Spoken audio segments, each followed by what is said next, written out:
C'est l'un des emblèmes du Limousin, le châtaignier, l'artisanat qui en découle, avec notamment le fauteuil traditionnel limousin fabriqué en clisse de châtaignier. La demande reste forte en France et même à l'étranger, mais ce savoir-faire pourrait disparaître faute de formation. C'est un dossier signé Cécile Descubes et Valérie Agut.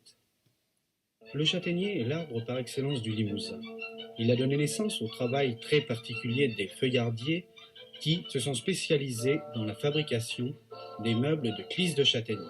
Il y a quelques décennies, dans le sud-ouest de la Haute-Vienne, on fabriquait encore ce mobilier ancestral. Et c'était pas un métier, c'était un travail que chacun savait faire et qu'on faisait le soir, le week-end, l'hiver plus particulièrement. Ensuite, quelques vanniers en ont fait leur profession, notamment en fabriquant ces fauteuils, parfois appelés fauteuils Corbusier. Alors les fauteuils Corbusier, c'est-à-dire qu'en fait c'est sa compagne qui est venue en Limousin, qui a vu ces fauteuils, qui les a remontés à Paris dans le domaine artistique, et tous les artistes de l'époque avaient un ou deux fauteuils dans les ateliers.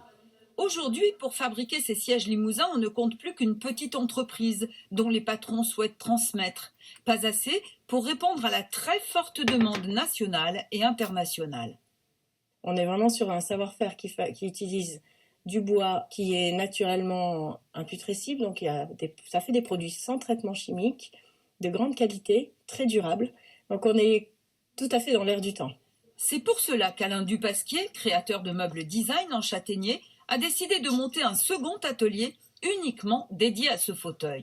Il n'y a personne qui a été formé pour faire en sorte que ça continue, quoi. Donc l'idée principale, c'est vraiment de continuer de fabriquer le fauteuil limousin.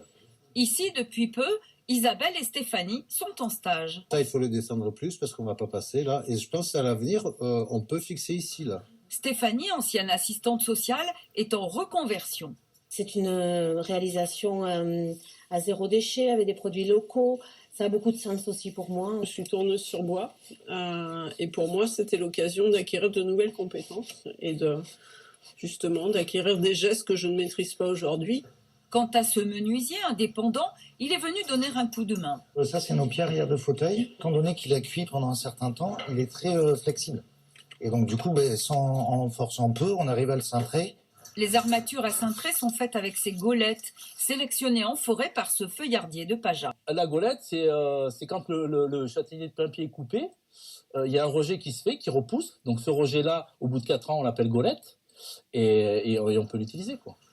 Étonnant, cette fabrication de fauteuils en clisse de châtaignier n'a fait l'objet d'aucun écrit pédagogique, d'aucune formation homologuée. Alain Dupasquier projette d'y remédier. L'idée, c'est d'avoir un document écrit, très technique, pour aider à fabriquer le fauteuil, parce qu'il faut partir de la coupe du bois et jusqu'à la fabrication finale. On est là sur entre 5-10 ans pour faire en sorte que justement ça ne se perde pas. Et on est en passe de réussir. Pour transmettre ce savoir-faire avec le parc naturel et d'autres professionnels, il place son espoir dans un projet d'atelier de formation à construire ici au Manado à Paja. Réponse sur la faisabilité dans quelques semaines.